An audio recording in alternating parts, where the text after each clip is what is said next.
Здравейте, аз съм Стан и добре дошли в книжната вселена.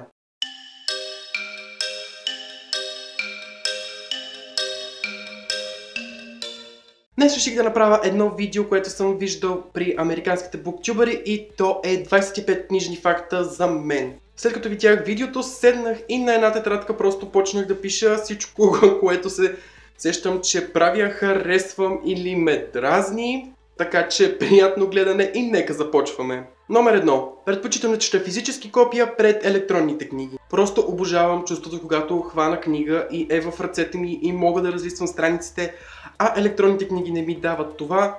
Но откакто станах студент, просто се научих или да нося тънки книги с мен, или ако чета някаква по-дебела книга, нося с мен таблетъци, защото просто нося и други неща и ми е супер непрактично да я разнасям цял ден. Номер 2.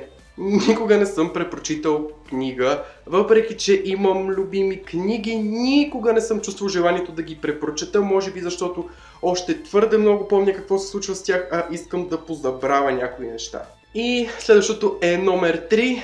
След като говорихме за любими книги, любимата ми книга е Принцеса с часовников механизъм от Касандра Клеер. Също така Адски устройства е и любимата ми поредица, но Принцеса с часовников механизъм просто е любимата ми книга. Номер 4. Мога да чета навсякъде. Преди в началото, когато започвах да чета, можех да чета само на спокойни места, където да съм сам със себе си и книгата уви, това се промени откакто станах студент и почнах да пътувам насам-натам.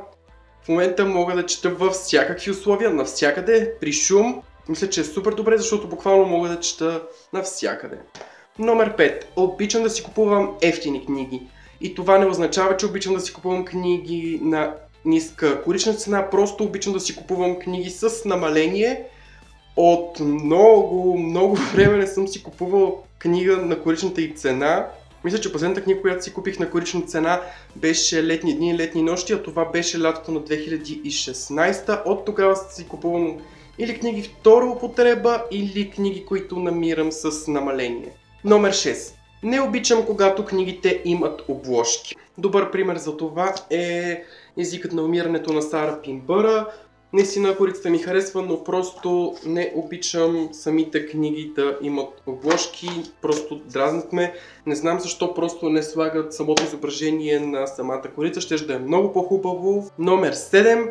Постоянно размествам книгите на рафта си. Не, че имам много книги, просто постоянно обичам да им сменям местата, не знам защо. Някой път се доближавам до рафта си, хващам една книга и решавам, че не е там мястото и местенето се започва.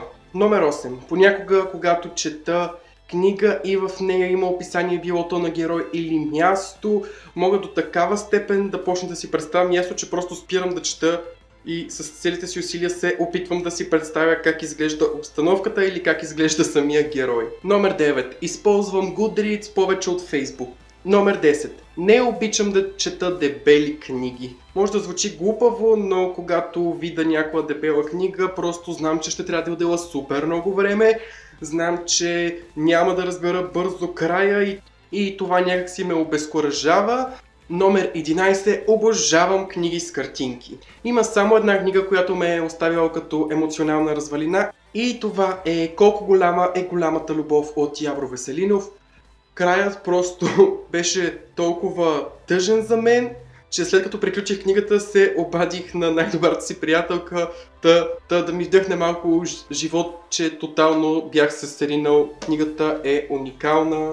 Номер 13. Понякога корица може да ме накара да си купа книга, дори да не знам за какво е. Добър пример за това е Мистер Мерцедес на Стивън Кинг, както сте видели в букхолът ми за месец януари. Купих си книгата изцяло заради корицата. Номер 14. Обожавам да слушам силна музика докато чета. Номер 15. Чета съвременна литература само между фентазиите и то за да се оттърся от предния свят и да мога да продължа към някой друг. Номер 16. Нещо, което много харесвам е когато всяка книга има собствен книгоразделител. Номер 17.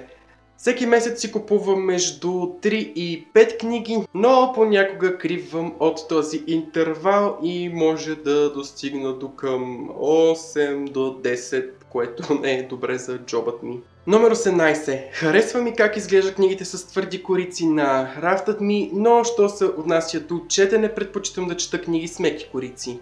Номер 19. На рафта си в момента имам 37 непрочетени книги. Номер 21. Чел съм само 2 класи. Номер 22 може да идва като шок, но не съм фен на книгите на Хари Потър. Чел съм първите 3 книги и тотално не ми харесаха. Знам, че ще получа супер голям хейт за това, но просто те не са за мен. Номер 23. Не чета серии, ако не притежавам всички книги, които са издадени до сега. Номер 24. Винаги нося книга със себе си.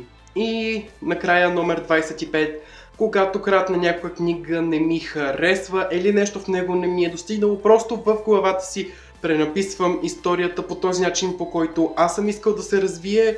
Не знам дали това е странно, не знам дали другите хора го правят, на мен просто супер много ми харесва и ми доставя удоволствие да видя историята по този начин, по който съм искал да се развие. И това беше всичко за днес. Благодаря, че гледахте клипа ми. Ако искате да ме намерите, може да го направите в страницата ми във Facebook, в Instagram и в профилът ми в Goodreads. Линковете са долу в описанието. Оставете лайк, ако клипът ви е харесал и ми кажете долу в коментарите, ако и вие всъщност пренаписвате на ум историите по начин, по който ви искате да се развият. Благодаря, че гледахте клипа ми и до следващия път. Чао!